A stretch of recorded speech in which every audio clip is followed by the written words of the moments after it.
Muy buenas tardes a todas, a todos. Bienvenidos a este nuevo seminario, esta nueva actividad que planteamos, ¿verdad? O que convocamos desde la Universidad de Talca y CIEPLAN. Es un seminario, ¿verdad? En esta oportunidad que pretende discutir los resultados de las elecciones generales que tuvieron ocasión en nuestro país hace algunas semanas, ¿verdad? El 21 de noviembre pasado y sobre todo revisar esos datos de cara a las elecciones presidenciales de la segunda vuelta que tendrán lugar próximamente. Hemos tenido mucha información, estamos bombardeados en este periodo electoral de información y hay muchas cuestiones que están dando vuelta y que nos gustaría que podamos hoy día conversar y discutir con nuestros dos panelistas, que ya presentaré. Algunas cuestiones que tienen que ver con precisamente qué pasó, si fue tan sorpresivo el resultado, ¿verdad?, de estas elecciones como se ha querido hacer ver, qué pasó con las encuestas, si estamos o no en un escenario político tan distinto del que veníamos estando acostumbrados, qué pasa con la polarización política en el país, los elementos que podemos tener a la vista para proyectar esta segunda vuelta. Hay una idea que se ha ido instalando de que estas elecciones o este grupo de elecciones son las más importantes del último tiempo y también las más inciertas en sus resultados, entonces queremos también tener la visión ahí de dos expertos en estos temas, pensar también en las diferencias que se han planteado en las votaciones en las distintas regiones o zonas, ¿verdad? Hay mucha diferencia y queremos saber si eso corresponde a lo que se venía votando en la antigüedad, ¿verdad? En las últimas elecciones, o son realmente un dato novedoso. Para conversar sobre estas cuestiones y seguramente muchas otras interesantes, tenemos hoy día a dos panelistas. Presento en primer término a Ignacio Walker, él es investigador senior de CIEPLAN, es abogado de la Universidad de Chile, doctor en Ciencias Políticas de la Universidad de Princeton, es ministro, bueno, ha sido ministro, diputado, senador, ha ocupado muchos cargos públicos, fue expresidente de la Democracia Cristiana, también expresidente de CIEPLAN, y profesor, ¿verdad?, académico en diversas universidades con una productividad importante. Por otro lado, vamos a presentar también y escuchar hoy día a Mario Herrera, él es investigador asociado del Centro de Análisis Político de la Universidad de Talca, el CAP, cientista político de la Universidad Diego Portales, magíster en política y gobierno, candidato a doctor en estudios americanos, mención estudios políticos y sociales de la USACH, académico de nuestra facultad, la Facultad de Ciencias Jurídicas y Sociales de la Universidad de Talca, y tiene también una amplia productividad científica manifestada, ¿verdad?, en publicaciones y en diversos proyectos de investigación.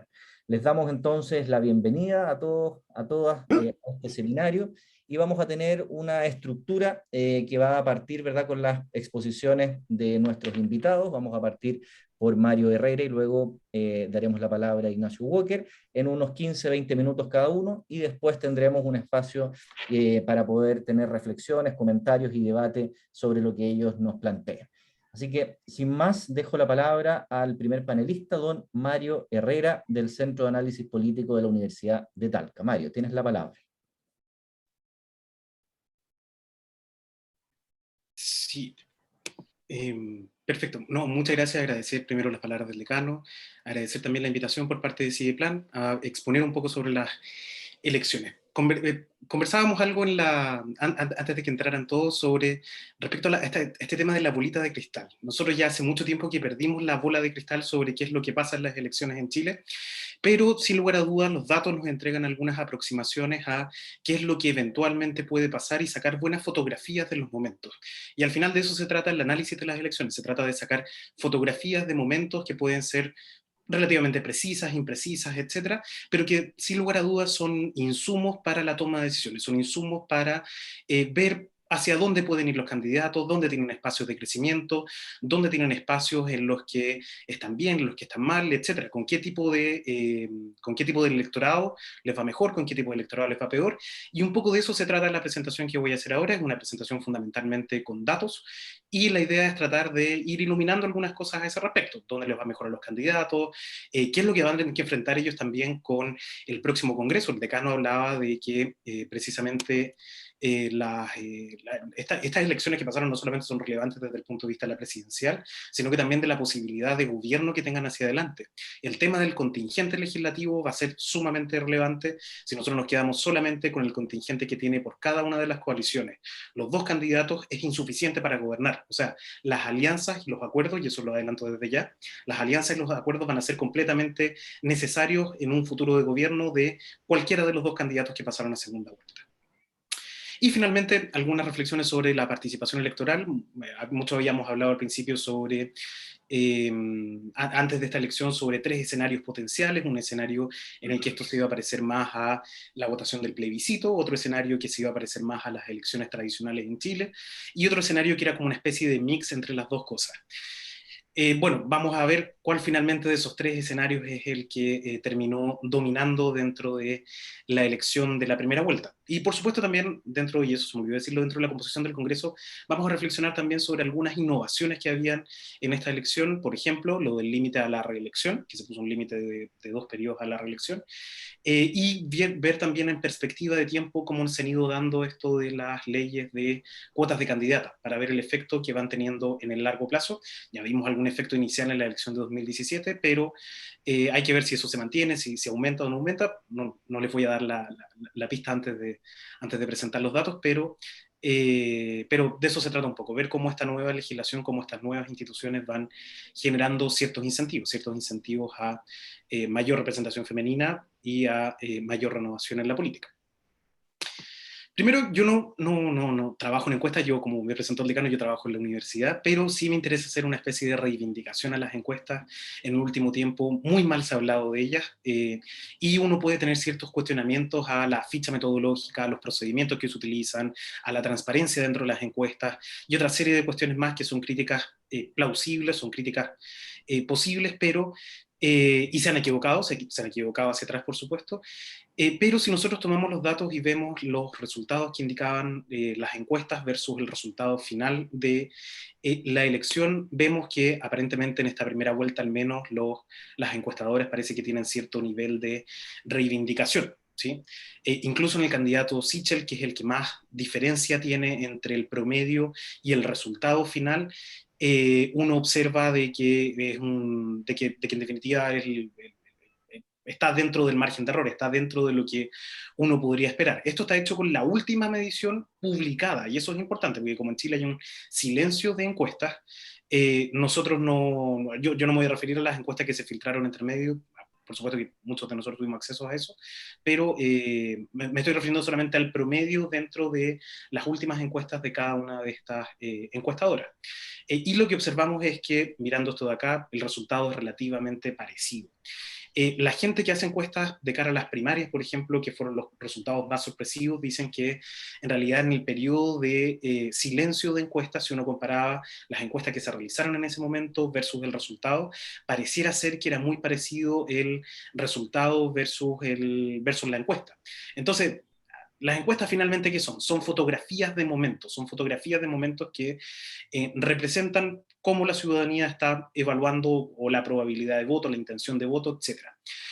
Otra de las claves que tienen las encuestas es que nosotros antes mirábamos mucho la pregunta de ¿quién cree usted que va a ser el próximo presidente? Y esa pregunta en las 4 últimas elecciones predijo muy bien el resultado. Se parecía mucho, o sea, el que encabezaba esa pregunta era quien en definitiva se transformaba en presidente. Pero en las encuestas de este año hemos observado una volatilidad enorme entre quienes encabezan esas listas. Si nosotros recordamos que muchas veces nos parece como algo muy lejano, pero a principios de año nosotros estábamos discutiendo una segunda eventual vuelta entre Lavín versus Jadwe. Después eso se modificó y terminó siendo Boric versus Sichel, después Boric versus Kast, y con una incógnita permanente que era el caso de París, y que no sabíamos si iba hacia arriba, si iba hacia abajo, dónde lo podíamos posicionar dentro de esta competencia. Por lo tanto, esa pregunta de quién cree, la pregunta de la expectativa, que eso es importante, ya no mide también el resultado final de una elección. Y eso de lo que habla es precisamente de incertidumbre. Entonces, respondiendo un poco a lo que planteaba el decano en el inicio de la presentación, sí, son resultados inesperados, pero con una cuota de certeza que nos daban las encuestas en el periodo preelectoral. Son inesperados porque es un escenario completamente distinto al del que nosotros avisorábamos a principio de año, pero son resultados que de alguna forma se condicen por lo menos con las proyecciones que podíamos sacar de las encuestas. Con esto no quiero decir, por supuesto, que de cara a la segunda vuelta pueda cambiar por completo el escenario y que esta lámina sea con una diferencia significativa, pero sí es importante al menos hacer el punto de que las encuestas en promedio predijeron relativamente bien los resultados. Vamos ahora con los resultados. Esto ya ha sido fruto de análisis, así que no me voy a detener mucho la verdad acá, pero ¿dónde están concentrados los apoyos de cada uno de los candidatos? Los apoyos de Kast particularmente están hacia la zona centro-sur de Chile, en la región de la Araucanía, donde precisamente alcanza su máximo porcentaje de votación, 41.48, y luego decae hacia el final, hacia la parte más del sur, hacia el extremo sur del país, donde evidentemente en la región de Magallanes, en la región de Boric, por lo tanto, logra ganar en la elección. Hacia el norte lo que observamos son estos votantes de París. Y es ahí precisamente donde van a ir a buscar los dos, o están buscando los dos candidatos en realidad, tanto Boric como Kast al electorado, porque son los electores de París, y es además donde nosotros observamos un fenómeno que no es nuevo de esta elección, sino que se viene repitiendo de elecciones atrás, que nosotros lo denominamos como la balcanización de la política. En el norte de Chile no existen los partidos políticos de igual forma como existen en el centro o en el sur. ¿Sí? Puede ganar perfectamente un candidato de un partido en una elección y a la elección siguiente ganar un candidato de un partido distinto, o candidatos sin partidos en la zona de los Soria, en la zona donde, en el extremo norte de Chile, por ejemplo, donde empieza a aparecer el Partido Liberal con Milosevic, pero a la vez donde hay figuras de la ex concertación, ex nueva mayoría que obtienen buenos resultados, como el caso de Guillé, como es el caso de Yasna Proboste, que fueron electos en su momento senadores por estas regiones. Entonces son regiones que en general no votan tanto por la etiqueta del partido, sino que más bien votan por personas, ¿sí? Por eso ahí está la clave de qué es lo que van a ir a hacer cada uno de los candidatos. Si van a ir a buscar a Parisi o van a ir a buscar al votante de Parisi. Y pareciera ser que es más fácil ir a buscar al votante de Parisi porque es un votante que no se rige bajo estas etiquetas de izquierda o de derecha, no se rige bajo estas etiquetas partidarias, sino que puede cambiar perfectamente su votación. Es una de las zonas con mayor nivel también de volatilidad electoral de una elección a otra, ¿sí? A Parisi le va muy bien tenemos ciertas incertezas y ciertas certezas sobre París, y ciertas incertezas que son, por ejemplo, el domicilio ideológico, el domicilio partidario de la gente que lo apoya, pero sí tenemos ciertas certezas en el sentido de que son personas que fundamentalmente son de clase media emergente, y tienen un apoyo muy fuerte en el norte del país. Acá va a ser muy relevante también, y de esto se ha hablado un poco menos, el porcentaje que tuvo Yasna Proboste dentro de su propia región, donde se impone en un segundo lugar. Es la única región del país donde alcanza ese segundo lugar, y es donde uno podría esperar que tenga cierta transferencia de votos hacia Boric, y además es una región en la que particularmente le va muy mal a Kast. Bueno, las mejores comunas de cada candidato, acá estamos haciendo una selección, por supuesto que no voy a hablar de todos los candidatos, pero haciendo una selección pensando en Boric, Kast, segunda vuelta, y Parisi como esta especie de bisagra dentro de esta elección, donde les vayan a cada uno. A Kast, en términos de cantidad de votos, que es todo distinto porcentaje, por supuesto, le va bien en comunas como Las Condes, Viña del Mar, que son tradicionalmente de un electorado de derecha, pero también en comunas del sur, como son, por ejemplo, Temuco, lo habíamos visto en el gráfico anterior, la región de la Araucanía, donde lo obtiene muy buen resultado. Y en el caso de Boric, le va bien en comunas como Maipú, Santiago, Puente Alto, etc. Puente Alto y La Florida hay que mirar estas comunas con relativo cuidado, están puestas dentro de los tres, son las comunas con mayor cantidad de población, por ende son las comunas donde naturalmente tienen mayor cantidad de votos. Entonces, si nosotros dejamos de lado Puente Alto y La Florida, que son comunas grandes, pareciera ser que estas comunas como Santiago, Ñuñoa, que es además donde el Frente Amplio les va muy bien, es donde el Frente Amplio hace un trabajo territorial, etcétera, y logra obtener buenos resultados, eso también se traspasa en cierta medida hacia el candidato Boric. Ahora, viendo esto mismo, pero en términos relativos, no en términos absolutos, cuáles son las comunas que en porcentaje le va mejor a cada uno de los candidatos, y acá sí está más marcado el perfil de Kast, de comunas sobre todo del centro-sur de Chile, donde en algunas comunas como Lomaco alcanza cerca del 60%, casi el 60% de los votos. Y en el caso de París, y también aquí ya aparece más marcado las comunas del norte, Ollagüe, María Elena, General Lagos, etcétera, donde prácticamente el arrasa. Un resultado que es significativo y que es interesante, por ejemplo, es el caso de Colchane, que es la comuna que está más impactada por el tema del fenómeno migratorio y donde uno podría haber esperado de que Kast cosechara más votación, sobre todo pensando en que visitó la zona, etcétera. No, el que se termina imponiendo ahí es París. Y finalmente, en el caso de Boric, que esto también es lo mismo que se había reflejado en las otras dos láminas anteriores, las comunas que les va bien son fundamentalmente comunas de la región metropolitana. De hecho, todas las que aparecen en la lista en términos de porcentaje son comunas de la región metropolitana. El desafío de Boric no está necesariamente en el centro del país, sino que está hacia las regiones. Bueno, veamos un poco esto en la relación de pobreza con en la votación en términos de porcentaje por cada uno de los países. Esto está considerando todo el país, con excepción de la región metropolitana. Y en este caso observamos una tendencia muy marcada en el caso de los candidatos Boric y Kast. Kast tiene una pendiente positiva, lo que significa que a él le va mejor en las comunas con menor nivel de pobreza, mientras que a Boric le va mejor en las comunas con... a Kast le va a Kast le va mejor en las comunas con mayor nivel de pobreza y a Boric le va mejor en las comunas con menor nivel de pobreza, y el de Parisi es un votante como indeterminado, ¿sí? Cuando esta línea aparece de esta forma así como horizontal, eso significa que uno no puede establecer una relación clara entre la variable pobreza y la variable Parisi. Pareciera ser que no tiene una relación directamente proporcional. Pero a diferencia de lo que ocurre en el resto del país, cuando uno ve la región metropolitana, acá sí se advierte lo que uno podría esperar como un resultado previsible. A Boric le va mejor en las comunas más pobres de Santiago, y a Kast le va peor en las comunas más pobres de Santiago, y acá sí que la recta en el caso de Parisi es directamente proporcional, lo cual indica de que en las comunas más pobres de Santiago, donde precisamente Parisi tiene mejores chances mejores resultados electorales. Veámoslo en función de la ruralidad. Y en el caso de la ruralidad, acá también tenemos perfiles muy marcados en el caso de Boric y perfiles muy marcados en el caso de Kast.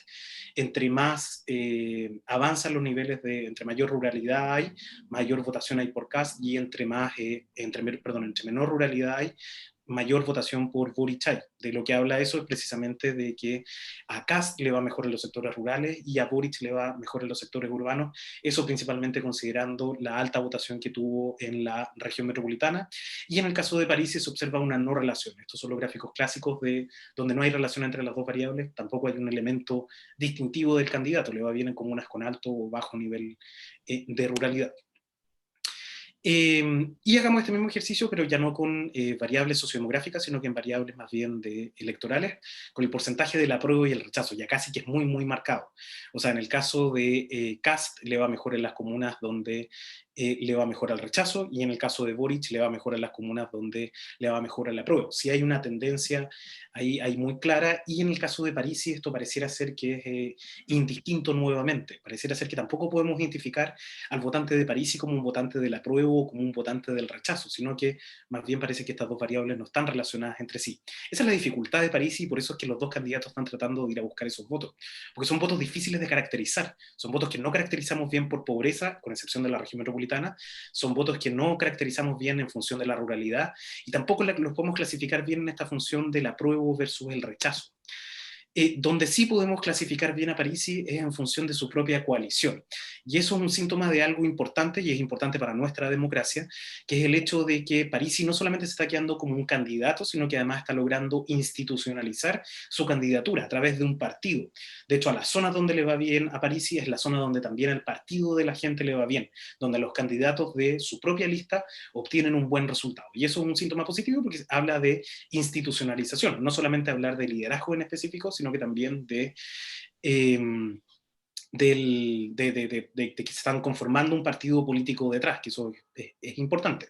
A nosotros nos pueden gustar o no gustar los partidos, podemos confiar o no confiar, podemos hablar de confianza, desafección, desinterés, etcétera, pero si hay algo que tenemos claro sobre la democracia es que los partidos políticos son indispensables para la democracia. No existen democracias sin partidos políticos, eso se presta, y experiencia comparada conocemos que se presta para populismo, se presta para liderazgo de caudillo, que es precisamente lo que hay que tratar de evitar dentro de una democracia. Entonces, esta parte por lo menos de la derecha del gráfico es una buena señal, es una señal al menos de institucionalización.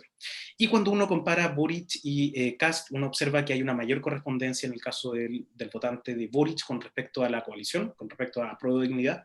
No estoy considerando el resto de los apoyos, estoy considerando solamente su propia coalición, que en el caso de Kast, pero de todas formas, en general les va bien donde su coalición también le va bien, siendo más fuerte esto en el caso de Boric que en el caso de Kast.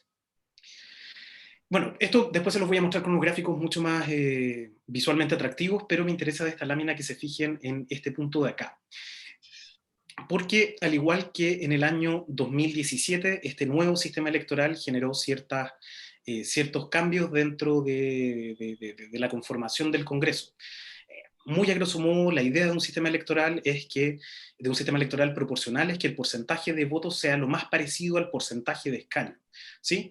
Si es que este sistema logra obtener ese objetivo, significa de que esta diferencia entre los votos y los escaños debería ser relativamente baja. Ahora, ¿cuáles son los costos que tiene este sistema? Que tiende a sobrerepresentar algunas coaliciones en función de otras, ¿no es cierto? Y además que obtenemos estos candidatos electos con muy bajos porcentajes de votación.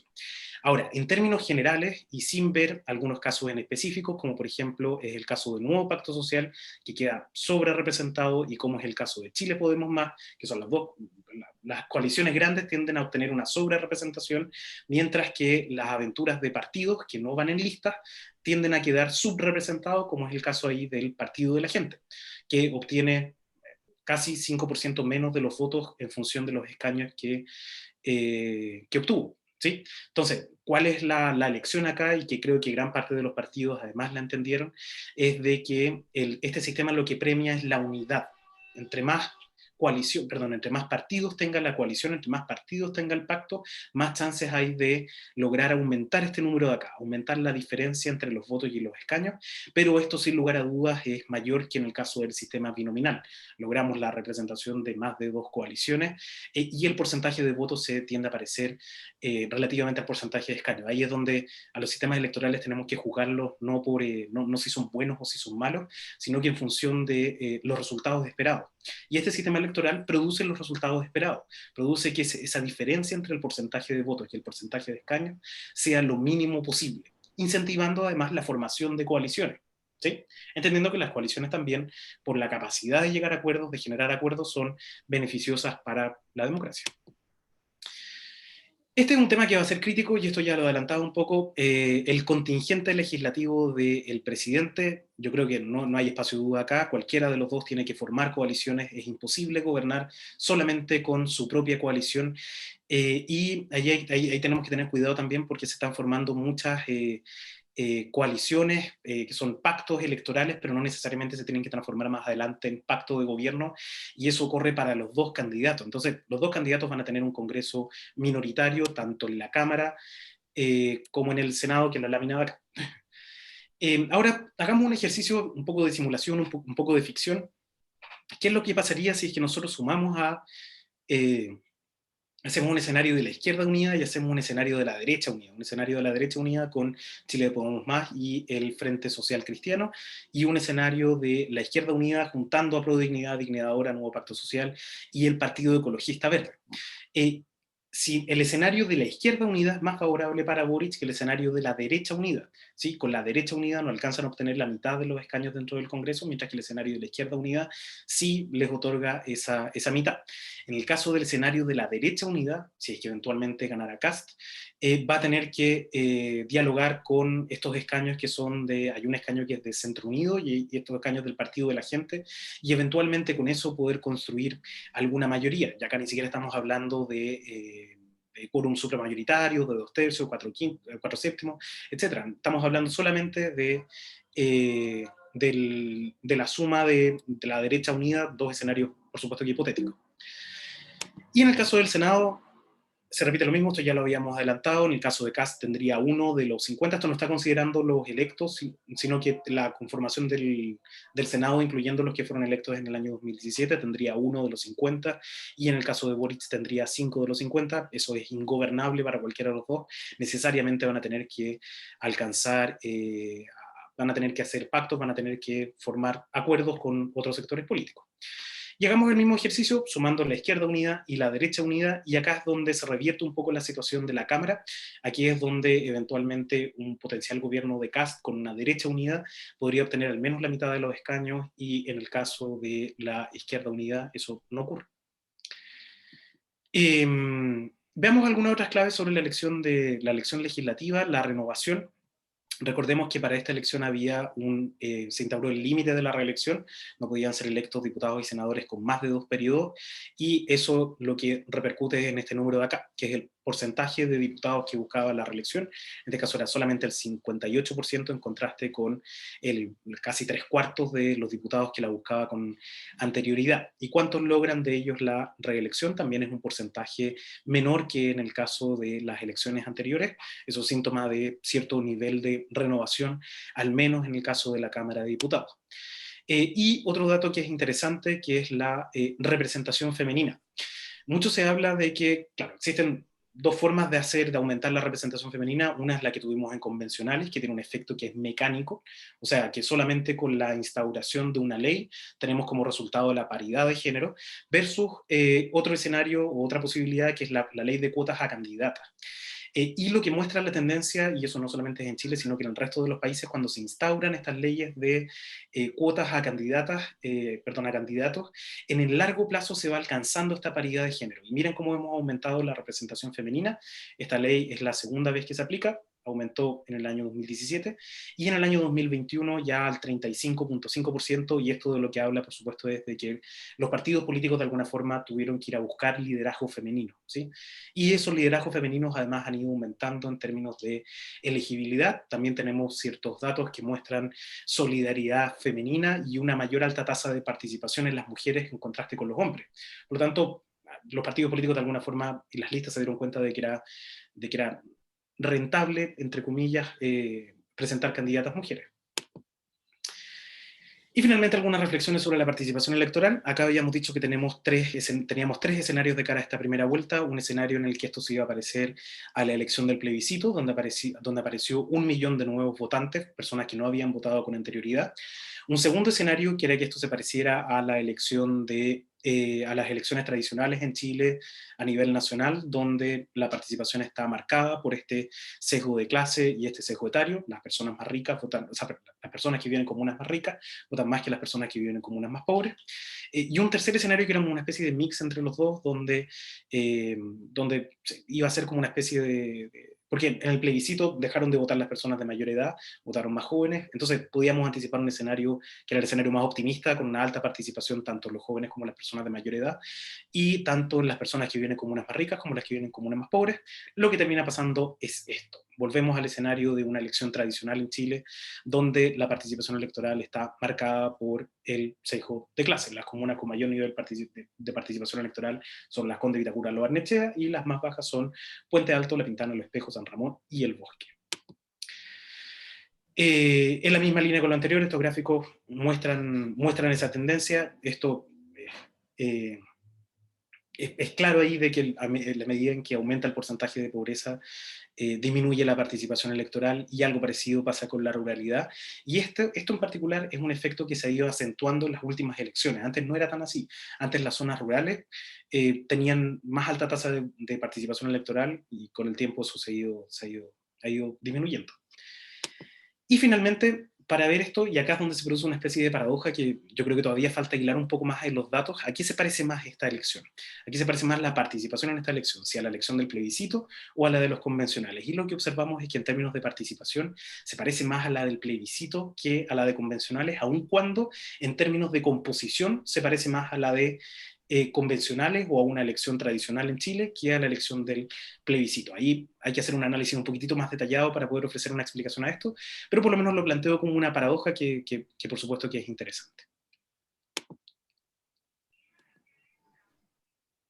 Muchas gracias, Mario, por tu presentación, por la cantidad de información que nos aportas y que seguro vamos a tener que, mientras vamos avanzando en el seminario, también digerir para poder plantear muchas preguntas, ¿verdad? Muchas inquietudes que nos van surgiendo a propósito de lo que tú nos comentas.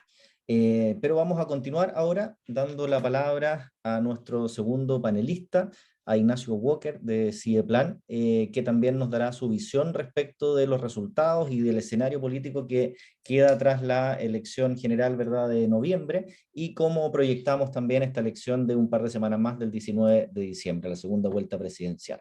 Ignacio, tienes la palabra. Bueno, muchas gracias, Rodrigo. Felicitaciones a Mario, creo que son muy, muy interesantes los datos, la forma en que los ha sistematizado. Así que me ahorra mucho comentario porque ahí están los datos, ¿no? Y creo que están muy bien presentados.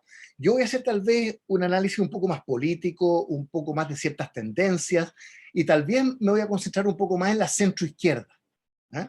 Que va a ser una cuestión que es interesante hacia el futuro y como una tendencia bastante persistente en los últimos años. Bueno, lo primero que quiero resaltar, ahí ya fue insinuado en la parte final, del punto de vista de la participación electoral, ¿no? En esta elección de presidente, parlamentario y core, participó el 47,34%. 47,34%, ¿no? Y efectivamente en el plebiscito fue 50,98%, ¿eh? Un poco más alto, aunque la elección municipal, gobierno regional, constituyente fue 41,55%. O sea, las tasas de participación electoral, el paisaje electoral en Chile deja bastante que desear, ¿eh? Y eso, la realidad comparativa es muy clara, ¿no? Países como Estados Unidos, Guatemala, Colombia, Chile, que tienen voto voluntario, participa alrededor de un 40%, 40-45%. Baja participación electoral, ¿no? Países como Uruguay, Argentina, Brasil, que tienen votos obligatorios, participa alrededor del 90%, 80-90%, ¿no? Entonces ahí también esto tiene que ver con el trasfondo de si el voto es obligatorio, si es voluntario, pero en general no tenemos una gran participación electoral. La mayoría en esta elección no fue a votar, ¿no? El 52% de la gente y un poco más no fue a votar. Ese es un tema que tenemos que reflexionar. En segundo lugar, en materia presidencial, ¿no? Si uno toma las tres primeras opciones de José Antonio Kast, de Gabriel Boric, de Franco Parisi, eso suma un 66,54%. O sea, 2/3, ¿no es cierto?, del electorado, de alguna manera asumió una postura, llamémosla, antiduopolio. ¿Ah? No antisistema, porque participaron dentro de las reglas democráticas, no, pero anti los que han gobernado, ¿no? 2/3 de la gente votó por candidatos que no se identifican con las dos grandes coaliciones de los últimos 30 años. Y el cuarto y el quinto, Sebastián Sichel y Jasna Proboste, que suman 24,4%, ¿no? Bueno, representan las dos grandes coaliciones, centro-derecha, centro-izquierda, que han gobernado 24 de los últimos 31 años. ¿Ah? O sea, 1 de cada 4 votos solamente expresó su preferencia por estas dos grandes coaliciones. Insisto, 2/3, ¿no? Más bien asumen una postura crítica. Creo que eso es importante. Ahora, si uno toma la elección presidencial, esta respecto a la del 2017, es interesante constatar que la derecha bajó 4 puntos. ¿Ah? O sea, Piñera-Kast fueron 44,6%, ¿no? En cambio, Sebastián Sichel, José Antonio Kast son 40,7%. O sea, la derecha baja como 4 puntos, ¿no? Mientras que la izquierda, en materia presidencial, sube 6 puntos. O sea, Beatriz Sánchez sacó 20,3%, ¿no? Y Boric saca 25,8%. Entonces, ahí en la tendencia esta, ¿no es cierto?, presidencial, es importante desde el punto de vista del pacto, ¿no es cierto? Hablo ahí de la elección comparada con el 2017. Bueno, la centroizquierda, ese es el gran dato adicional, ¿no?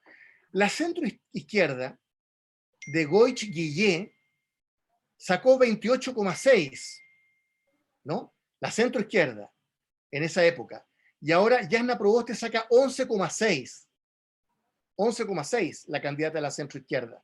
¿no? Hay una baja muy, muy persistente en este sentido. Y en la parlamentaria, ¿no?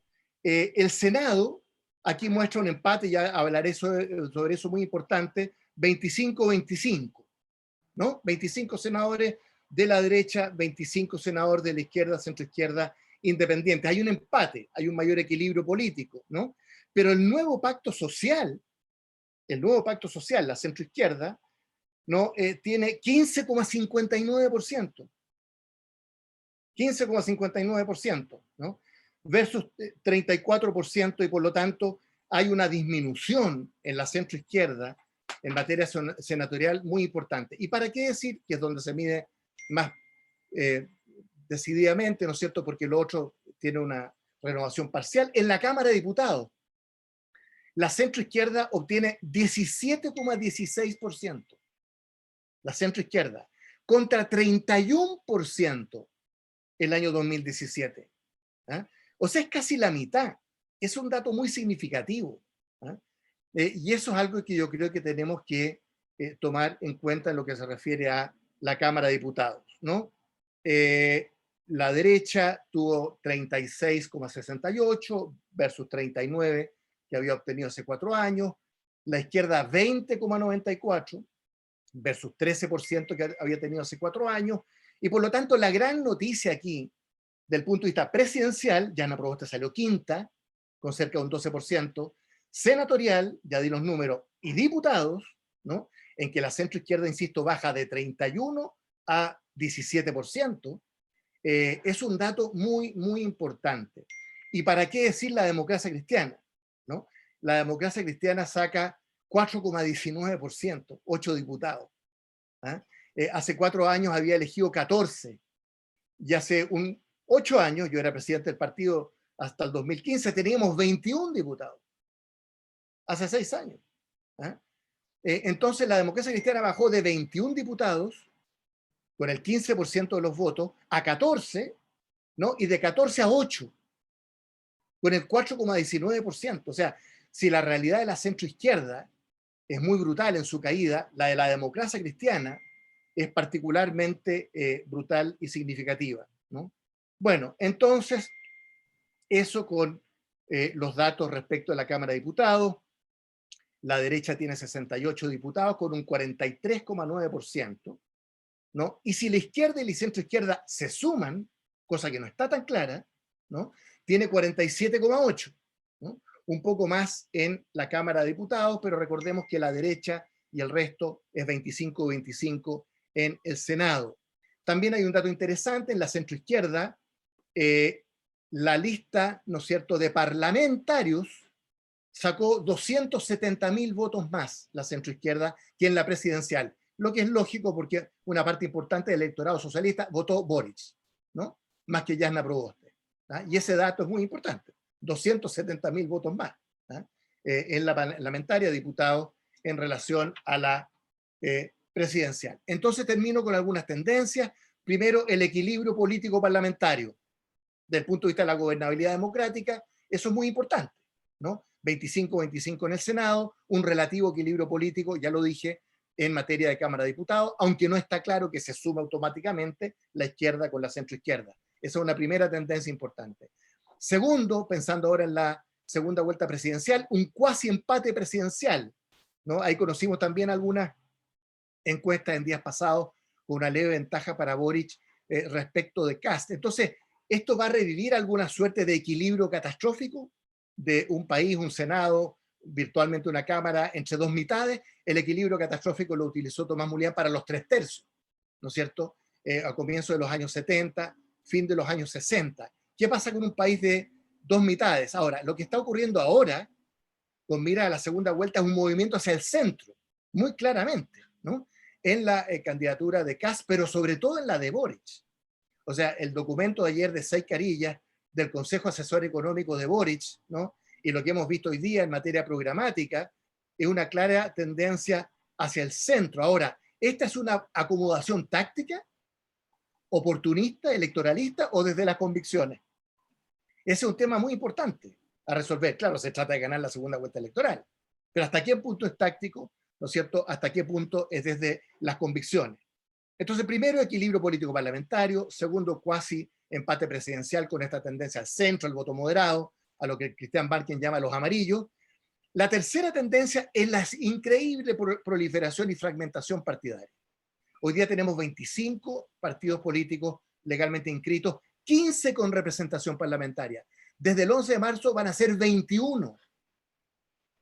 Va a haber 21 partidos políticos con representación parlamentaria, ¿no? Entonces, ¿qué hacer con el sistema electoral? Ahí algunos hemos propuesto tres cosas. Uno, el umbral hacia el futuro. Hay un sistema presidencial o parlamentario, hay que introducir un umbral. En Alemania es 5%, aquí puede ser 3-4%, pero es ingobernable un país con 21 partidos políticos. Holanda con 11 partidos en el Parlamento está casi ingobernable. No han podido formar gobierno. ¿Cómo se forma gobierno o se avanza la gobernabilidad con 21 partidos representados en el Parlamento? Hay que poner un umbral. Fin de los pactos electorales. Esto se hizo entre el 57 y el 73 en Chile, ¿no? En la época de Ibáñez proliferaron los partidos políticos, se eliminaron los pactos, ¿no? Cada partido mata a su toro, por así decirlo. Y en la década del 60 tuvimos 6-7 partidos, hasta el 73. No hubo pactos electorales, ¿no? Entonces, los pactos electorales establecen una tensión, ¿no? Porque los partidos grandes subsidian a los chicos y las coaliciones se forman antes de la elección, a diferencia de un sistema parlamentario en que se forman después de la elección. Bueno, finalmente hay otras modalidades, un voto por el candidato, un voto por el partido, como en Alemania, Nueva Zelanda. Son cosas que tenemos que pensar en introducir, ¿no? Bueno, pero vamos a tener realidad de gobierno dividido, ¿no? Divided government, porque un gobierno que no tiene mayoría, las cifras que daba Mario son increíbles, ¿no es cierto?, en el Parlamento. Ahora, eso no es una fatalidad, porque el gobierno dividido obliga a negociar nomás. En el Senado 25-25, como ninguna mitad puede imponerse sobre la otra, obliga a negociar, ¿no? Por lo tanto, el gobierno dividido hay que desdramatizarlo. Bueno, finalmente sobre la Convención Constitucional, ¿no es cierto? ¿Qué pasa con una Convención Constitucional con hegemonía de izquierda dura o radical? ¿No es cierto? Lista del Pueblo, PC Frente Amplio, aunque hemos visto tensiones entre el PC Frente Amplio y un gobierno de Boric, PC Frente Amplio, ¿no? Las sinergias que eso produce respecto, ¿no es cierto?, de la izquierda dura o radical, más que extrema izquierda, ¿no? Y alcanza en ese contexto un parlamento más equilibrado a contrapesar.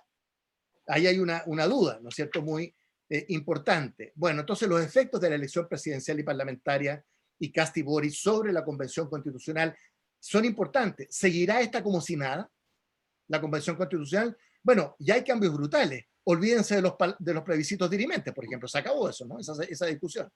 Con ese Parlamento y ese Senado 25-25 ya no hubo plebiscitos dirimentes. Eso es bueno, a mi juicio, porque era un gran signo de interrogación respecto de borrar con el codo lo que se escribe con la mano, desde el punto de vista de la regla de los 2/3, ¿no?, en la Convención. Y finalmente, bueno, entonces el espacio de la centroizquierda, voy a hacer una afirmación nomás porque está terminando el tiempo, el centro está huérfano de representación política. Y la centroizquierda ha ido quedando como un casillero vacío, ¿no? Ya di las cifras, que son increíbles en materia de diputados, ¿no es cierto?, en materia parlamentaria de la centroizquierda y sobre todo el centro. Bueno, ahí sacamos un libro, paso el aviso, con Ernesto Otone, Cambio sin ruptura, una conversación sobre el reformismo, donde hablamos de este tema de la centroizquierda, del futuro de la centroizquierda. Ahora, lo que está en juego no es solo Kast-Boric en esta segunda vuelta, ¿no? Lo que está en juego es una candidatura de extrema derecha, digo extrema porque es lo que está a la derecha de la UDI, para mí eso es extrema derecha, con un candidato que ha coqueteado con Donald Trump, con Jair Bolsonaro, y al otro lado, ¿qué tenemos? No es solo Gabriel Boric, que es el candidato presidencial, es una coalición política, el Partido Comunista y el Frente Amplio, que yo he afirmado por ahí que tiene el germen de la ingobernabilidad. Lo dejo planteado como provocación, ¿no? Lo que estamos viendo en el PC Frente Amplio no es una socialdemocratización. Lo que tenemos ahí es un populismo de izquierda, digo yo. Y la frase no es mía, es de Chantal Mouffe, ¿no?, y Ernesto Laclau, que son los principales teóricos de los principales dirigentes del Frente Amplio, que hacen la defensa del populismo de izquierda. No es socialdemocracia. Claro, estos días vemos estos programas, esta socialdemocratización. Yo sostengo que la coalición PC Frente Amplio, ¿no es cierto?, lo que representa es un populismo de izquierda que está en las antípodas de la socialdemocracia, ¿no? Bueno, y finalmente si gana Boric en segunda vuelta, va a ser por los votos jóvenes de la región metropolitana. Jóvenes de la región metropolitana. Y eso, claro, tiene alguna importancia simbólica respecto del 18 de octubre. Esos son algunos comentarios sobre tendencias más políticas y la situación crítica de la centroizquierda y del centro. Muchas gracias, Ignacio, por tu interesante ponencia, también por esta dimensión política y sobre todo por las propuestas que aventuras, ¿verdad? Y que planteas ahí respecto de este escenario. Tenemos ahora un espacio de discusión, de conversación, de consultas eventualmente a nuestros expositores o de reflexiones a partir de lo que ellos nos han planteado. Así que les pido ahí que quienes quieran intervenir puedan levantar su mano física o virtual para poder ir asignando la palabra. Queda abierto entonces el debate.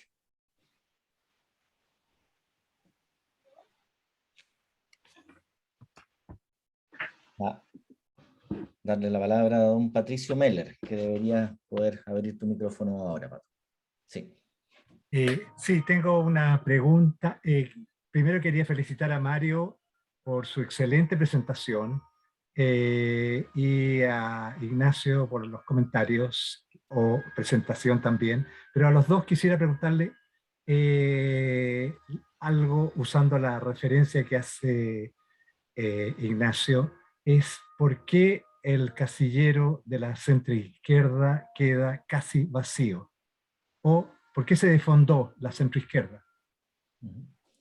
Gracias, Pato. Hay una pregunta también por el chat que dice, ¿Parisi y el Partido de la Gente ocupan hoy día el centro político? Damos esas dos preguntas entonces y partimos a la inversa de las exposiciones. Partamos por Ignacio y luego le damos la palabra a Mario. Bueno, buena pregunta, Pato. La verdad es que cómo se desfondó, por qué se desfondó la centroizquierda. Primero, una crisis de crecimiento, ¿no es cierto? Cuando uno gobierna 20 años, ¿eh?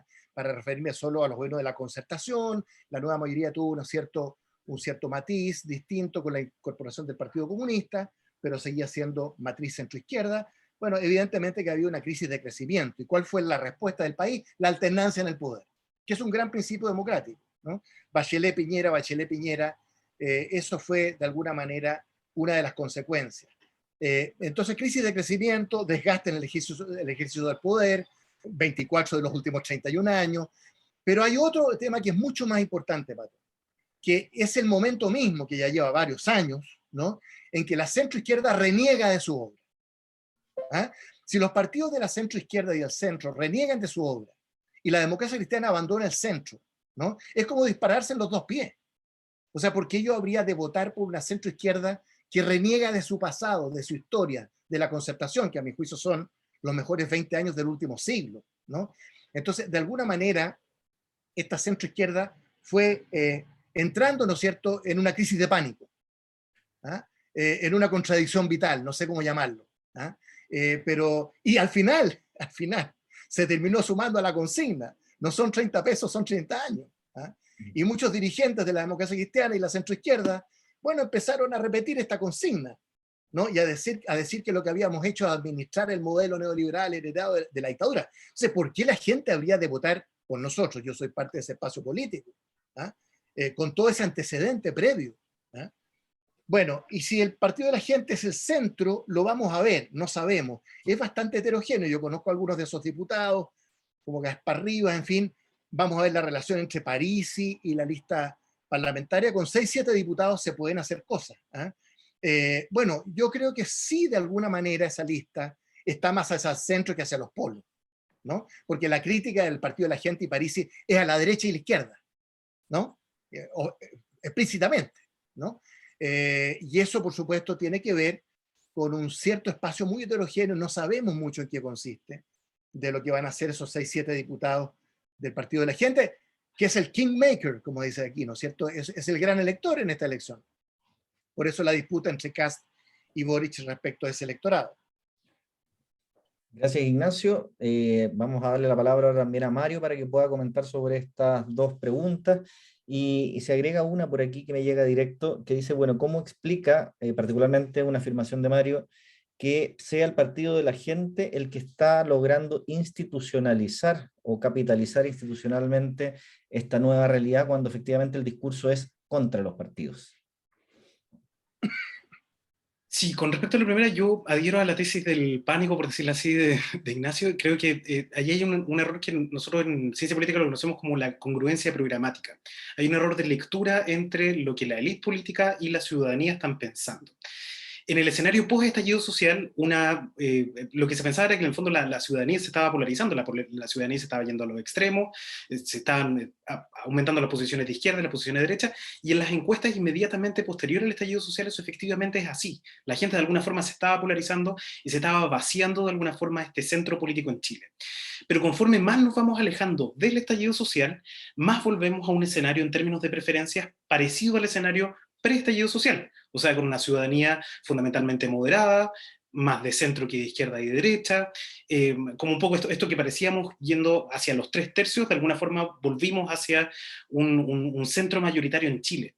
Entonces esa capacidad de vuelta de reacción, de darse cuenta de que, oye, parece que esto iba hacia la polarización, y ahora nos damos cuenta de que esto parece que va hacia la moderación, es un error que la centroizquierda no logró detectar bien. ¿Sí? Detectar bien a estas personas que en definitiva eran moderadas, que eran mayoritarias y que perfectamente podían tener un sistema de pesos y contrapesos, podían votar por una convención constituyente mucho más polarizada y en la siguiente elección votar por candidatos que si bien son de extremo, si bien, o sea, cuando se discute si Kast es de extrema derecha o no, no hay nada más a la derecha que Kast, entonces es un candidato de extrema derecha. Si bien son candidatos que uno lo podría posicionar hacia los extremos, son candidatos que ganan con un discurso moderado, no ganan con un discurso de extrema izquierda, no ganan con un discurso de extrema derecha. De hecho, a los dos candidatos en las primeras vueltas les pesó su programa. Un programa de Kast que estaba mucho más pensado en la derecha extrema y un programa de Boric que estaba pensando mucho más en el Partido Comunista. Entonces, eh, la moderación y ese vaciamiento es lo que ciertos sectores políticos no han sido capaces de ir a buscar. Y con respecto a lo segundo, que ahí voy a unir las dos preguntas sobre el tema del partido de la gente y de Franco Parisi, sí, uno tiende a pensar de que los adherentes de Parisi son más adherentes de centro y los adherentes del partido de la gente también, pero en general es muy difícil, como lo vimos en las cifras, es muy difícil categorizarlo. Son votantes que además no tienen un perfil ideológico claro, no son ni de centro, ni de izquierda, ni de derecha, pero tienden a tener posturas más moderadas que posturas extremas. Eso sí es un antecedente que tenemos, entonces los podríamos tratar de meter dentro del centro. Y también coincido mucho con el tema de que es un comportamiento paradójico ahí entre la institucionalización versus el discurso anti-establishment. Y es lo que está logrando de alguna forma Parisi al obtener estos escaños dentro del Congreso, que no lograron otras aventuras en el pasado, como fue el caso, por ejemplo, de Meo, que se terminó transformando más en un caudillo, con un partido con no tanto apoyo necesariamente electoral. Gracias, Mario. Tenemos algunas preguntas en el chat y también una mano levantada. Así que hacemos una segunda ronda. Les pido ahí que apunten estas preguntas, por favor. Por un lado, Jorge Espinosa consulta, aparte de ser una coalición de izquierda, ¿el proyecto de gobierno de Boric recoge el anhelo de los cambios del estallido? Esa es una pregunta. Y la otra es de Esteban Jadresic, que dice que dado el desfonde de la centroizquierda y siendo París y el Partido de la Gente una fuerza menor, ¿por qué tampoco la centro-derecha con un discurso hacia el centro logró aprovechar ese vacío? Esas son las preguntas que están por el chat y le damos la palabra a Orlando Jiménez también. Hola, buenas tardes. Ya muchas gracias por la invitación y por el evento. Quisiera hacerles, pedirle un comentario respecto del titular del Clínico hoy día, que Osvaldo Andrade emite dos juicios que son interesantes de analizar. Primero dice, si gana Boric, sería un profundo error que el Partido Socialista se incorpore al gobierno. El segundo comentario que hace es que si el PS no hace un cambio importante en su proyecto y en su trabajo, tiene una tendencia objetiva a transformarse en un partido intrascendente. A mí me parece que dado la búsqueda del centro político de ambas candidaturas, y particularmente la de Boric, hay ya conversas hace varias semanas, particularmente con la fracción más de centro-izquierda, PS, PPD, de la exconcertación de ingresar al gobierno, digamos. Y yo creo que eso va a ocurrir. Incluso yo tengo amigos demócratas cristianos que dejaron el partido y están trabajando ya hace meses con la candidatura de Boric. Entonces quisiera que comenten eso, porque me parece que eso va a ser una figura importante en lo que viene en los próximos meses si es que gana Boric. Gracias, Orlando, por la pregunta. Vamos con Mario en esta oportunidad primero. Sí, yo voy a partir un poco de atrás hacia adelante con la pregunta de Orlando. Sí, ahí va a ser muy clave algo que yo creo que estuvo presente en las dos exposiciones, tanto la mía como la de Ignacio, que es el tema de la diferencia entre lo que va a ser un pacto electoral versus lo que va a ser un pacto de gobierno. Y en general no es el mismo resultado cuando tenemos un pacto electoral que no se condice con el pacto de gobierno. O sea, al final lo que necesitan los candidatos es poder gobernar hacia adelante, y para eso van a tener que llegar necesariamente a acuerdos. Cualquiera de los dos que gane, cualquiera de los dos va a tener que encontrarse con otros sectores. Ahora, ¿cuál de las dos coaliciones es la que tiene más chances de encontrar esos acuerdos? Ahí es donde está la clave. Y de la posibilidad de formar parte de un eventual gobierno, eso ya es algo distinto, porque ahí lo sitúa en una relación de compromiso, además, con el candidato y con su futuro gobierno hacia adelante. Y Rodrigo, me parece que había una pregunta sobre el partido de la gente, ¿no es cierto? Sí, hay una que plantea Esteban Jadresic, que dice que dado el desfonde de la centroizquierda y siendo París y el Partido de la Gente una fuerza menor, ¿por qué la centroderecha no logró aprovechar ese vacío?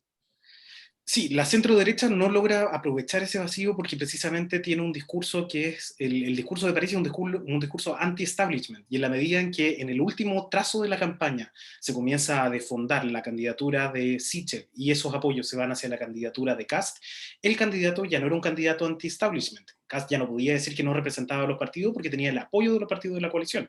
Entonces era mucho más difícil ir a buscar esos votos de Parisi, y eso suponiendo además que los votos de Parisi realmente sean votos de centro, siendo que en realidad no lo sabemos muy bien, no sabemos muy bien dónde ubicarlos ideológicamente, y eso puede ser algo perfectamente positivo. Sabemos que en Chile el eje izquierda-derecha sigue vigente, pero no sigue vigente para los que apoyan candidaturas como la de Parisi. Gracias, Mario. Ignacio, ¿qué puedes comentar respecto de estas cuestiones? A ver, parto por la pregunta de Orlando a propósito de las declaraciones de Osvaldo Andrade, que no las he leído, hoy día las voy a leer, pero que creo que son bien interesantes, sobre el tema del Partido Socialista y el Partido Comunista en todo este tema. Mira, ustedes se acuerdan que cuando Paula Narváez, con el Partido Socialista, el PPD y el Nuevo Trato, fueron a golpear la puerta del PC y el Frente Amplio, ese día miércoles, ustedes recordarán, ¿no? Para ir juntos a una primaria legal, y recibieron el portazo en las narices, la expresión no es mía, de la prensa de la época, ¿ah? De la coalición del PC y el Frente Amplio. ¿Ustedes se acuerdan lo que dijo Paula Narváez en conferencia de prensa ante todo el país en la tarde de ese día? Se los voy a recordar, comillas: el Partido Comunista y el Frente Amplio no son garantía de gobernabilidad. Cierre comillas. ¿Ah? Uno puede decir, que estaba enojada. No, pero estas son declaraciones políticas de mucho calado. ¿Te fijas o no? O sea, ella misma, dirigiendo su coalición en ese momento de encuentro frustrado con el PS Frente Amplio, que era como lógico, ¿no es cierto?, que pudieran construir una primaria legal, hace esa frase que es demoledora. ¿Ah? Entonces, ¿qué va a pasar con el Partido Socialista? No sabemos. ¿Ah? Boric quiere que el PS esté en el gobierno. Lleva varios meses insinuando, diciendo, primero hablaba de los socialistas, de la base socialista, pero él quisiera tener al PS adentro, creo yo, leyendo entre líneas sus declaraciones, porque necesita construir un contrapeso respecto al PC. Bueno, la DC va a ser un partido de oposición, eso ya lo sabemos, y no sabemos qué va a pasar con el Partido por la Democracia, que acuérdense que fue tildado de neoliberal ese mismo miércoles, ¿no? Por el PC y el Frente Amplio, para poner las cosas en su lugar. Bueno, y respecto del PC, ¿cuál es el problema del PC? ¿Ah? Okay. El problema es muy sencillo. El PC, ¿hay un micrófono por ahí? Bueno, el PC en su 26º congreso que terminó en diciembre último, hace un año, optó, la tesis que ganó el congreso del PC, el último, es, comillas, una ruptura democrática y constitucional. Cierre comillas. Esa es la tesis que ganó en este PC. Es la tesis que está vigente, que es exactamente lo contrario de lo que aprobó el PC hace 10 años, en su 24º congreso del 2010, ¿ah? Que optó por un gobierno de nuevo tipo, entendido como un momento de profunda flexibilidad táctica. ¿Ah? Era el Frente Popular. Esa fue la tesis que triunfó en el PC del 2010. Daniel Jadue fue derrotado en el 2010. Daniel Jadue pidió que no se aprobara la cuenta de Guillermo Tellier por estar coqueteando con la Concertación y por abandonar a las FARC y al ALBA y al socialismo. Decir, eso fue el 2010. Por eso hicimos la nueva mayoría. Yo era presidente de la Democracia Cristiana.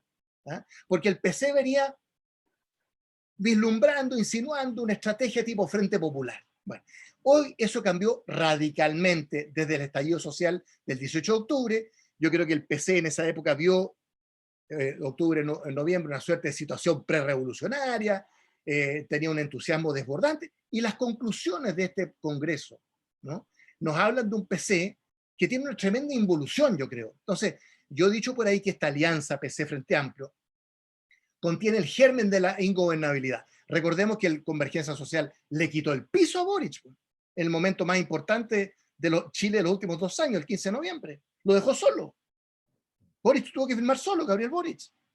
No por Convergencia Social, que le quitó el piso, ¿no? Y cuando fueron a golpear la puerta en ese miércoles, ¿quién se opuso a ir a una primaria legal? El Convergencia Social, el partido de Boric. Boric y Revolución Democrática querían ir a esa primaria legal, y el PC y Jadwe, ¿no? Entonces, bueno, ¿para qué decir el tema de la violencia, la ambigüedad frente a la violencia? Entonces, no es fácil esta coalición. Por eso entiendo las dudas de Osvaldo Andrade, a quien conozco también. Fuimos 5 años presidente de la ADC y el PS, sacamos un 29% de los votos el 2012, entonces la coalición de CPS, y eso ya es historia, la coalición de CPS, porque estamos frente a un PC de estas características, y estamos frente a un Frente Amplio. Bueno, miren las declaraciones de Fernando Arce hace un mes, ¿no? La violencia de octubre fue, comillas, necesaria, cierre comillas, para el proceso constituyente que todos celebramos. ¿Ah? Entonces, el PS va a estar así nomás en ese gobierno, con este PC, con este Frente Amplio, que es la expresión, insisto, del populismo de izquierda. ¿Ah? Chantal Mouffe, Ernesto Laclau, esos son los teóricos del Frente Amplio. Y ellos defienden el populismo de izquierda. ¿Ah? Bueno, hay otras preguntas muy interesantes, pero me alargué demasiado. Gracias. Vamos a un par de preguntas más que están en el chat, que las voy a dirigir a cada uno de los panelistas, y luego le damos la palabra a Manuel, que tiene su mano ahí virtual también levantada. Hay una pregunta que se la vamos a hacer a Mario. Dice: si se mantiene la tendencia de crecimiento en la fragmentación de los partidos, la dificultad en la gobernabilidad y el costo de la participación, ¿no será conveniente promover un sistema binominal 2.0 o una reforma en esa dirección?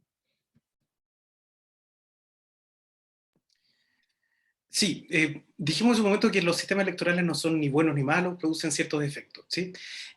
Y allí uno podría pensar de que sistemas, claro, como el que tenemos actualmente, lo que hacen precisamente es representar minorías, aumentan la representación de las minorías en proporción al porcentaje de votos que ellas obtienen, y son sistemas que son muy buenos en ese sentido. ¿Cuál es la clave de este sistema electoral? Es el atajo que se le hace a los independientes, que de alguna forma han ido aprendiendo que se tienen que presentar dentro de las listas, se tienen que presentar dentro de los partidos políticos, que las aventuras por afuera son particularmente muy difíciles. En la elección de 2017 se eligió solamente uno de todos, y en la elección de ahora tuvimos un escenario relativamente similar, ¿sí? El caso Fabiola Campillay es un caso excepcional, o sea, responde más a una excepción que a una regla, y en ese sentido es un diseño institucional que es correcto, pensando en que logra representar a esas coaliciones. Ahora, el problema de volver a un escenario como el que teníamos de este sistema electoral binominal, que tenía efectos mayoritarios, pero que era un sistema proporcional, el menos proporcional de todos los proporcionales, pero era proporcional, es precisamente de que al no quedar representadas estas coaliciones, lo que se va incubando ahí es de nuevo un futuro posible estallido social, un futuro posible, se van incubando estos síntomas dentro de la población, y eso puede ser algo incluso perjudicial para la democracia. Pero en palabras simples, sistemas como el binominal tienden a la estabilidad, que es algo positivo en un escenario como el que nos vamos a enfrentar a partir de ahora, y sistemas como los sistemas proporcionales lo que tienden es hacia la representación de minorías que son minorías, no lo digo en un sentido peyorativo, sino que minorías significativas desde el punto de vista de apoyo popular, de apoyo de votación. Muchas gracias, Mario. Esa era la pregunta de Osvaldo Quirós. Hay otra pregunta que se la planteamos a Ignacio, porque de hecho hay una referencia a una de las ideas que ha planteado en su exposición, y que es de Fabián Belmar. Dice: ¿cómo se enfrenta o cómo hay que enfrentar el populismo cuando sus cultores no creen que es incorrecto usar el discurso populista? En las palabras de Ignacio hay una idea algo maniquea sobre el populismo, siendo que los propios defensores de esta lógica dicen que ellos usan un discurso populista como medio de democratización para ellos el populismo es bueno, no lo ven como un medio perverso, es además efectivo. Ignacio. Claro. Bueno, eso es así. O sea, efectivamente, hay defensores del populismo de izquierda. Por eso citaba a Chantal Mouffe y Ernesto Laclau, que escriben un libro sobre el tema, ¿no? Desde la matriz peronista y, bueno, muchas variantes en América Latina. Entonces, yo sostengo, como con mucha convicción, que la principal amenaza sobre la democracia en el mundo en los últimos 10, 15 años es el populismo. El nacionalpopulismo, el populismo nacionalista, de derecha o de izquierda. Yo llevo como 30 años hablando de las tensiones entre populismo y democracia. Escribí un libro por ahí, Democracia en América Latina, donde desarrollo esta tesis. Y por lo tanto yo creo que... Ahora, ¿cómo se hace frente al populismo? Con Patricio Navia escribimos un paper hace como 15 años, no sé si alguien lo leyó, porque no creo que no se haya leído mucho, pero nosotros decimos que hay un trade-off entre instituciones y populismo. O sea, ¿cuál es la mejor defensa contra el populismo? Las instituciones. Las instituciones, ¿no? A mayor fortaleza de las instituciones, menor peligro de la emergencia de líderes caudillistas o populistas. A mayor debilidad de las instituciones, mayor posibilidad, ¿no es cierto?, de emergencia de líderes caudillistas o populistas. Ahora, Michael Sandel, el filósofo estadounidense, hace una pregunta notable, ¿no es cierto?, hace 3, 4 años, escribe este libro sobre la meritocracia, y él dice, ok, el populismo está mal, dice, de derecha o de izquierda, pero la pregunta es, dice Michael Sandel, si las élites políticas preexistentes deben o no tomar responsabilidad de lo que hicieron o dejaron hacer, o sea, por acción o por omisión, que terminó, ¿no es cierto?, en la emergencia de los líderes populistas. ¿Hay alguna responsabilidad de esa élite? Claro que la hay, ¿no es cierto? O sea, los líderes populistas no nacieron de la nada, ¿no? Hay una responsabilidad. Él agrega otra cosa, que yo no estoy muy de acuerdo, con la primera estoy de acuerdo. Sandel dice que la llamada tercera vía, Bill Clinton, Gerhard Schröder en Alemania, Tony Blair en Inglaterra, ¿no es cierto?, esa centroizquierda, liberal, socialdemócrata, abandonó a la clase trabajadora. Y por eso la clase trabajadora terminó con los cantos de sirena del populismo de derecha, ¿no? Marine Le Pen, Matteo Salvini y tantos otros, ¿no? Bueno, ¿para qué decir Donald Trump? ¿No es cierto? En Estados Unidos, que tuvo una base de apoyo muy fuerte en la clase trabajadora. Entonces, sí, hay una tensión fundamental entre populismo y democracia, ¿no? Y en ese sentido, bueno, yo tomo nota de que en el imaginario y la concepción teórica de los líderes del Frente Amplio, el populismo de izquierda es una buena palabra. O sea, ellos, insisto, han adoptado muchos de ellos ese concepto que está en Mouffe y en Laclau. Gracias, Ignacio. Vamos a escuchar por último a Manuel de CIEPLAN, pero además es uno de los convocantes a este seminario, hemos participado ahí en la organización. Así que, Manuel, tus reflexiones o eventualmente preguntas a nuestros panelistas. Ok, gracias Rodrigo, también gracias a los dos expositores, creo que ha estado interesante el seminario. Primero un comentario muy breve. Yo creo que el Frente Amplio debió haber sido la juventud de los partidos de la centroizquierda, no lo fue, eligió otro camino. Los partidos de la centroizquierda yo creo que son partidos moribundos. Yo no sé cuál es el proyecto de país que tiene el Partido Socialista, en el cual yo formé parte por muchos años. No sé cuál es el proyecto de país de la democracia cristiana, ni... Lo único que yo sé es que en los 3 partidos principales de esa coalición, los consejos generales están formados por personas que aspiran a tener cargos de gobierno. Y por lo tanto el clientelismo es el que y el oportunismo el que finalmente lo ha dominado más que la propuesta país. La pregunta es va para otro lado, tiene que ver más bien con el balotaje que hay ahora. Yo entiendo que Trump en la elección que salió elegido sacó más votos que lo que predecían las encuestas, que lo mismo le habría pasado a Bolsonaro, lo mismo le habría pasado en la primera elección a Duterte en Filipinas. Da la sensación de que las candidaturas de derecha con programas muy fuertes de derecha tienen adhesiones que a algunos les da vergüenza aceptar en las encuestas, en las preguntas de las encuestas, porque por algo habría un cierto sesgo sistemático a subestimar los votos de esos. No, no estoy hablando de la segunda elección porque ya obviamente está institucionalizado, pero no sé si Mario, que se nota que es bueno para los números, o Nacho, que es bueno para la reflexión política, tienen alguna opinión al respecto. Gracias, Manuel. Mario, ¿tienes algún comentario sobre esa idea, esa consulta?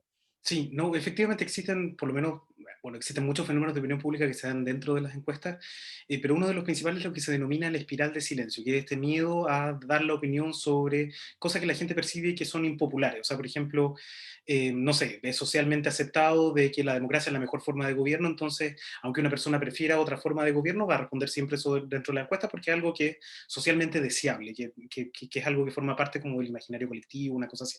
Entonces, efectivamente eso existe y eso explica gran parte de los errores de las encuestas en otros lugares, ¿sí? Por ejemplo, la elección de Trump, lo del Brexit, etcétera, se explica en parte por una aparente espiral de silencio. Nosotros también podríamos haber esperado y se podría anticipar algo de eso de cara a la primera vuelta en Chile, principalmente con un votante de Kast que quizás no era tan previsible que diera su opinión en una encuesta, pero que cuando estaba frente al voto podía votar de una forma distinta, pero finalmente no terminó pasando, terminó siendo bastante similar al resultado de las encuestas. Y lo segundo, que eso sí es un fenómeno en el que tienen que trabajar las encuestas en Chile, que es el tema de la participación electoral, que siempre sistemáticamente tiene una sobredeclaración. Siempre hay una diferencia entre lo que la gente dice y lo que la gente finalmente hace. Y esa diferencia tiende a ser como en torno a 5 puntos. O sea, la gente dice que va a ir a votar, pero ese día, el domingo, cuando se enfrenta a la decisión de ir o no ir a votar, se termina quedando en la casa. Y eso altera, por supuesto que sí, los resultados electorales. Por ahí es un espacio en el que todavía tienen que trabajar las encuestas. Por supuesto que estoy hablando de las encuestas que hacen trabajo de campo serio, procedimientos claros, transparentes, etc. Estoy hablando de ese grupo de encuestas. Gracias, Mario. Ignacio, ¿alguna Sí, dos reflexión? comentarios. Yo estoy de acuerdo con Manuel que el Partido Socialista, el PPD, la democracia cristiana han tendido a primar posturas o políticas clientelísticas o clientelares, ¿no? Y que sus órganos de deliberación colectiva tienen mucho que ver, por eso decíamos gobernado 24 de los últimos 31 años, y eso crea inercias y muchas distorsiones de alguna manera de espalda a la realidad. Entonces, sí, a la primera observación es cierto. Lo segundo es que el espacio del centro y la centroizquierda existe, está ahí, está huérfano de representación política, se ha ido transformando en un casillero vacío. Doy un solo dato. En las encuestas, las serias, digamos, que preguntan, ¿usted dónde se ubica? De 1 a 10, donde 1 es la izquierda y 10 es la derecha. Más del 50% se ubica en el 4, 5, 6. Más del 50% se autodefine, ¿no es cierto?, más bien en el centro. ¿eh? Entonces, el desafío hacia adelante es renovar el espacio del centro y la centroizquierda. Me explico. Hace 4 o 5 años en Europa la socialdemocracia estaba muerta.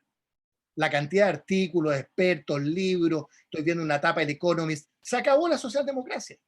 Y hoy día, ¿no es cierto?, renace como el ave fénix desde las cenizas. Acaba de ganar en Noruega, está gobernando en Suecia, en Dinamarca, ¿para qué decir Alemania, que está asumiendo esta semana Olaf Scholz, gobierna en España, en Portugal, o sea, se han visto muertos cargando adobe, ¿no? Y eso también es cierto en política. Entonces, ¿van a revivir los mismos carcamanes de centro izquierda? No, hay que renovar ese espacio, pero el espacio existe. El espacio de la centro y la centro izquierda existe. Muchas gracias, Ignacio. Me vuelvo a agradecer a ambos expositores, a Mario, Ignacio, por haber aceptado esta invitación a este seminario. Y desde ya queremos dejarles invitados a las próximas actividades que convocaremos conjuntamente la Universidad de Talca, a través, en este caso, de la Facultad de Ciencias Jurídicas y Sociales y CIEPLAN. Hay una, la más próxima, que será inmediatamente después de la segunda vuelta, el jueves 23 de diciembre, a la misma hora, a las 12 del día, donde escucharemos también expositores de ambas instituciones, precisamente comentando los resultados ya de la definición de nuestra elección presidencial. Y así también en enero y en marzo habrán otras que iremos informando oportunamente por nuestros canales de comunicación. Muchas gracias a todas y a todos y nos vemos entonces en una próxima oportunidad. Gracias Mario, gracias Ignacio. Nos vemos. Muchas Chao, gracias chao. a ustedes, encantado.